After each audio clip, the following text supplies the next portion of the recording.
It's Monday, August 26. In the headlines, JPS ordered to reduce the bills of some customers.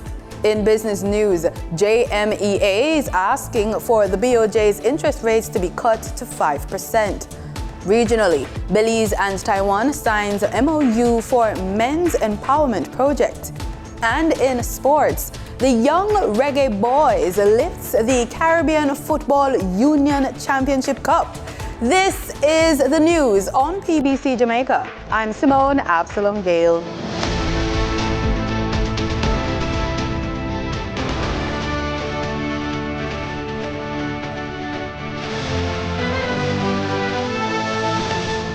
The Jamaica Public Service Company, JPS, has been ordered to reduce and reissue bills to some customers. The order came from the Office of Utilities Regulation, OUR. The utility regulator says JPS must reduce bills in the next billing period and also reissue August bills with zero consumption that do not show a corresponding zero money value. In a statement issued on Friday, the OUR says it has started an investigation into the wave of complaints about the massive increase in electricity bills issued to customers for the August billing period. The OUR says it has written to JPS seeking clarity about several issues surrounding the current hike. This includes how it was executed, given the OUR's responsibility to approve non-fuel and fuel rates as stipulated in Schedule 3 of JPS's Electricity License 2016. The OUR says it has directed the Light and Power Company to reduce customers' September bills by the difference in JPS's fuel cost in 2024, July over to June. Additionally, the August bills with zero consumption that do not show a corresponding zero money value should be reissued. According to the utility regulator, its investigation into the August 2024 billing will include, but not be limited to, an examination of the dispatch of generating plants during the period. It will also probe any applicable system operating constraints during system operation in July. The regulator will assess the basis for the stipulation of automotive diesel oil, ADO, for natural gas and the effect of the government's tax waiver on its pricing. The mechanisms to minimize the rate hikes in one-off situations will also be probed. In early August, it was revealed that the OUR could only impose a maximum penalty of $2 million for prolonged power outages, shocking the public. Speaking to Nationwide News, OUR's Director General Ansard Hewitt explained that even this penalty requires a lengthy process involving the police and the Office of Director of Public Prosecutions. We would have to look what the law provides, but we'd have to then go through the court process, and it is the court that imposes the fine. So there is a series of steps that you have to go through, and there is no certainty that the matter will be prosecuted, as ultimately the DPP may have to decide if this is a prosecutable offense, and then it is up to the courts to decide up to the maximum fine what would be imposed if so.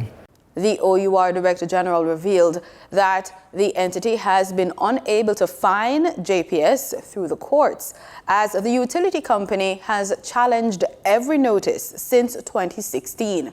He stated that the OUR has been urging Parliament since 2015 to grant it authority to impose fixed penalties. Well, we have asked for the authority to impose fines, and the Electricity Act, by the way, provides for fixed penalty, for the approval of fixed penalty order. That matter is still making its way through the Parliament. Well, that came in 2016. I think the submissions would have begun in 2018 or thereabout. We've been trying 20. Right. It could allow an entity to agree to make the payment instead of having to go through the court. As the new school year approaches, parents and students are busy preparing for a smooth transition back to the classroom. From uniforms and supplies to health checks and digital devices, we've got the ultimate back-to-school checklist to ensure you're ready for the first day.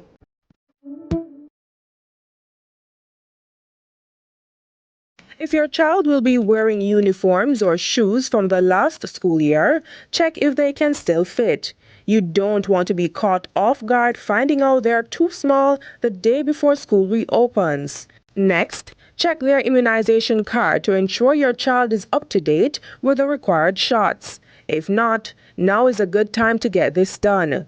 As you continue your preparation, take an inventory of school books and supplies you have at home and remove those from your current list. Book drives are common at this time, so remember to check with neighbors, friends, the school, church, or other sources for books that are on your list.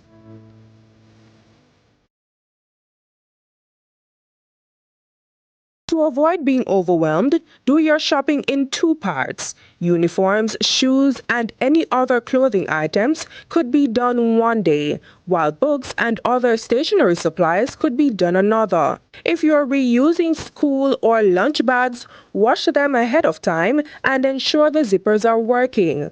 Now is also a good time to start adjusting bedtimes to get your child back into a routine. And don't leave all the book wrapping and labeling of personal items for last. Once you have these items, start right away and spread it out over a few days. Review safety measures if your child takes public transportation. And if they're going to a new school on a new route, take them at least 2 times before school starts to get them familiar with the buses to take. You should also consider scheduling hair grooming appointments to avoid the last-minute rush. These are just a few tips to get your back-to-school checklist started.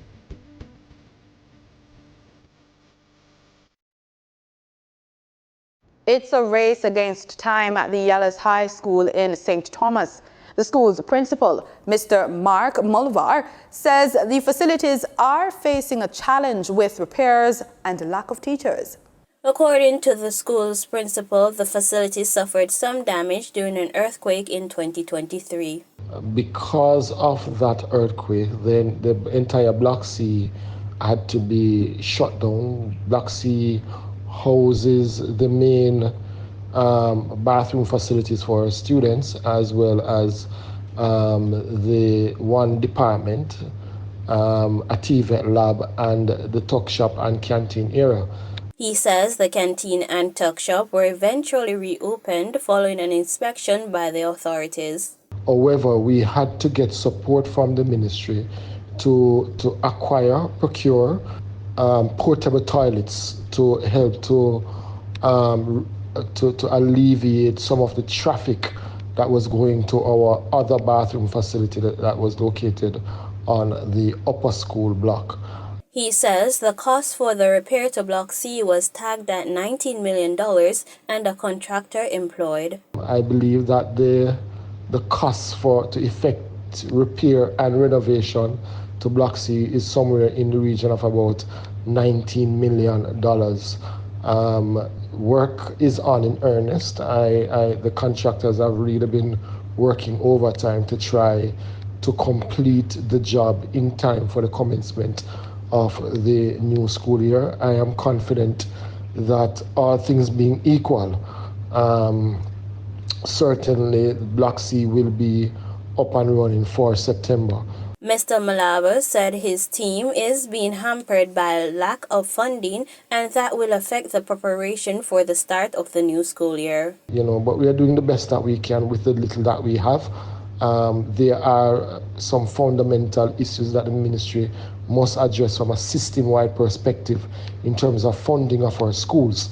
And once that is done, I am optimistic that will go a far way in alleviating some of the challenges that I have as principal at the institution. There is also the issue of a shortage of teachers. We are pushing hard to try and fill some of the vacancies that are here, that we have at the YIS High. Reporting for the news on PBCJ, I am Denida Rodney. A community in Bull Bay is fighting to maintain public access to Bob Marley Beach as plans for a $200 million luxury resort threaten to limit entry. The development, which began after a company purchased nearby land in 2019, overlaps with the only access road and the property of a local Rastafarian family. Residents argue that keeping the road open is essential for their daily lives and the preservation of Rastafarian culture, which has flourished in the area since the 60s and 70s. They are pushing back against the growing trend of beach privatization driven by tourism. We have more in this report. My favorite part about it is definitely getting up to this every morning. Kamala Thomas and her family have lived on Bob Marley Beach in Jamaica for decades. Now they're fighting to make sure all Jamaicans can access it. It's a privilege growing up on this piece of sand. In 2019, a company called Wolf Group bought properties near the beach, planning to build a $200 million luxury resort. But the land they purchased overlaps with the only access road and the property where another Rastafarian family resides. So we are fighting for this road so we can have access, because we can't fly and we can't swim to do business. We have to travel by, vehicle like everybody else. We're currently in court and we're contending that we made this road and want it to stay free for everybody, public access. The Wolf Group has not replied to requests for comment. It previously said it had no plans to cut off the road to Bob Marley Beach. But the Thomases and other community members want the court to guarantee this access. They have lived and worked on Bob Marley Beach for 4 generations. Along with other Rastas, they fled government persecution in the 60s and 70s and took refuge there. And you'll hear very horrific stories. They have to take to mountains and forest, and hide. Some of them had to remove their dreadlocks from their head in order to survive. Rastafari is a movement for the liberation of the minds of the descendants of enslaved Africans and a pushback at colonialism and systems of oppression. After years of oppression and increasingly hostile land sales, the tourism industry still capitalizes on the musician and Rastafarian culture. The exclusion of Jamaican communities from beaches is not new. One local advocacy group says less than 1% of the coastline is open to the public. The rest has been privatized by hotels and resorts. What people are working for, what you're making in a hotel, you can't spend a night in there. So it's like slavery all over. You understand? And we don't want to go back to that. While tourism is a significant driver of Jamaica's economy, the Thomases want the industry to be inclusive and to help preserve Rastafarian culture and history. Dimitri Medvedenko, Al Jazeera. Time now for the business report with Denise Williams.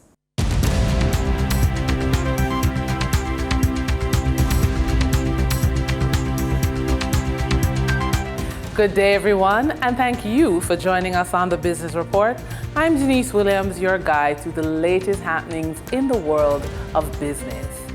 Jamaica Manufacturers and Exporters Association, JMEA, is calling for more aggressive measures from the Bank of Jamaica, BOJ, to remedy what it says is a challenging environment, going as far as asking for interest rates to be cut to 5%.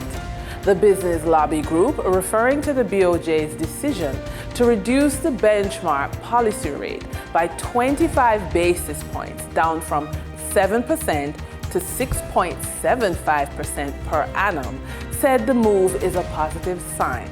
However, the JMEA argued that more aggressive measures are urgently needed to drive a meaningful impact on the economy. Access Financial Services has returned to double growth in net profit and revenue for its 2023 financial year, which it attributes to improved market conditions. There was a 12% increase in revenue growth, which saw total revenues moving from $2.08 billion the previous year to $2.34 billion at the end of March 2024. The Access Financial Group, which includes the American wholly owned subsidiary of Embassy Loans Incorporated, recorded consolidated net profit of 340 million Jamaican dollars compared to 301 million Jamaican dollars for 2022. During trading for the period of August 23, 2024, the following companies represent the top 3 most active stocks that investors bought and sold on the Jamaica Stock Exchange. Media conglomerate Radio Jamaica Limited with 50,482,718 units represented 41.20% of the market value in terms of sales.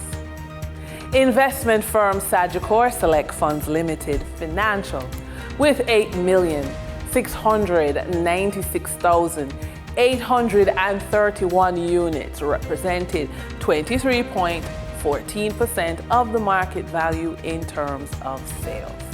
Alternative energy provider Wigton Wind Farm Limited ordinary shares with 1,858,553 units represented 4.95% of the market value in terms of sales.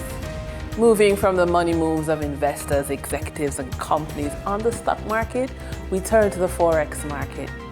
On August 23, 2024, the Bank of Jamaica reported that US $44.7 million was bought from Forex traders, while US $44.54 million was sold to Forex traders. Buying directly from the Bank of Jamaica, foreign currency traders sold the US dollar for $158.50 and bought the US dollar for $156.91. The difference between the buy and sell rate was $1.59, which represents a profit for Forex traders for every US dollar traded. Canadian Forex traders earned a trading profit of 13 cents from transactions with the Bank of Jamaica. The Canadian dollar was sold at $116.78 and bought for $116.91. For traders looking at the British pound, they pocketed a profit of $9.75, selling it for $208.61 and buying it for $205.88. For our credit report tip of the day, rebuilding credit after age 50 might seem difficult, but it is never too late to take control and improve your financial health. If you have assets and freelance income, you're already in a strong position to rebuild and boost your credit score. Here's one strategy to get you started. Review your credit report. Begin by pulling your report from all major credit bureaus. Identify any errors or outdated information and dispute inaccuracies promptly. Your dispute should be investigated and settled within 30 days. And with that, we wrap up today's business report. I am Denise Williams. Appreciate your company. Stay well informed, stay ahead of the curve. Until our next update, take care. In regional news, last week, Belize and Taiwan expanded their economic memorandum of understanding to include men, a departure from their usual focus on women. Taiwan, which has supported programs for Belizean women, is now also backing initiatives for men's welfare. The project, led by Belize's Special Envoy for Women and Children, Rosanna Bresciano, was formalized at a signing ceremony with the Taiwanese embassy. More news from News 5's Marianne Ali. Men and boys who sign up for an empowerment project stand to gain endless economic opportunities through partnership between Belize and Taiwan. It aims to improve stressful domestic situations by offering men and boys economic opportunities. Special Envoy for Women and Children, Rosanna Briceño, sought the funding. We had young people there trying to figure out and in consultation with our communities to see what's the best approach for Belize to end poverty, to end abuse, to end gender-based violence, to have more equality in our communities, in our homes. And this Engaging Men and Boys, rightly with its title, we were focusing on the men, trying to change mindset, trying to reach out to boys, getting them at an early age to start working on their attitudes and beliefs and all of that. Because if whatever we grow up with, whatever we get in the house, that's what we're going to give back. So that's our goal. Taiwan came through once again through its ambassador to Belize. Well, when I look at the proposal, I just been struck to see that how serious the violence against women, the issue in Belize. This is surely affecting women's, not physically, but mentally, and their own development and any opportunity. So the training like this, targeting our future leaders, the men and boys, young men and boys, is a very strategic way to tackle this issue from bottom up or in the long run, in a fundamental way. And I think our Women's Empowerment Project, as previous speakers mentioned, mainly we want to build up women's capacity. And if they earn money or they want to get out to learn new skills without a safe family net back home or a safe environment back home, there's no point to do that. Or they don't feel comfortable enough to work outside of their family. The existing Women Empowerment Project has had notable success throughout Belize for at least 700 women. The CEO at the Ministry of Foreign Affairs, Amalia Mai, says that extending it to men is expected to do far more than create economic opportunities. India's Minister of State for External Affairs and Textiles, PBCJ Margarita, is pledging to strengthen ties with Trinidad and Tobago, focusing on bilateral trade. This commitment includes a significant contribution of US $1 million in support of the National Agricultural Marketing and Development Corporation for agro-processing equipment. Sunil Lala has more on this developing story. This is a visit happening after good 7 years from India. So a lusty applause to our Honorable Minister. That's how long India's High Commissioner to Trinidad and Tobago, Dr. Pradeep Raj Purohit, said it's been since there was an official visit from that country. Speaking at a cultural event at the Mahatma Gandhi Institute for Cultural Cooperation in Mount Hope, he welcomed India's Minister of State for External Affairs and Textiles, Sri PBCJ Margarita. The Minister of State spoke about increasing bilateral trade between both countries and the continued promise from India to assist TNT a week after the US $1 million funded healthcare robots from India were handed over to the Health Ministry. As a pharmacy capital of the world, India is well positioned to collaborate in this field of healthcare. DPIs, that is digital public infrastructure, our flagship products like digital ID and cashless payment may bring the same benefits here as they did to millions in India. And India's High Commissioner to TNT said plans are also afoot to further assist TNT in its agricultural efforts. We are in the process, advanced stage of process in the discussion for presenting another US $1 million agro machineries to the National Agriculture Marketing Corporation of Trinidad and Tobago. And we are again at an advanced stage of organizing a prosthetic limb camp in Trinidad and Tobago, and about 85 ITEC slots for the short-term training. India's Minister of State PBCJ Margarita, on his official visit on Friday, had a full day of events, paying a courtesy call to Prime Minister Dr. Keith Rowley and Foreign Affairs Minister Dr. Amory Brown, visiting the Parliament of Trinidad and Tobago and Port of Spain Mayor Chinua Allen, and also meeting with a large Indian diaspora in the evening. And he said there's continued engagement with the Indian diaspora across the world, including the large diaspora in TNT, which he understands constitutes 40 to 45% of TNT's total population. Engagement with diaspora has been a top priority for our government under Prime Minister Modi ji. A number of schemes and initiatives have been launched by the government for the diaspora. We are proud of the achievements of Indian diaspora in Trinidad and Tobago. The last ministerial level visit from India to Trinidad and Tobago took place in April 2017. Sunalala, TTT News. In Barbados, the government is in discussions with the University of the West Indies to develop a new plan for teaching mathematics. This announcement comes from Minister of Industry, Innovation, Science and Technology, Marsha Cadell, at the conclusion of a 5-week science and technology camp at the St. Michael's School. Her statement follows growing concerns over a decline in this year's CXC mathematics results.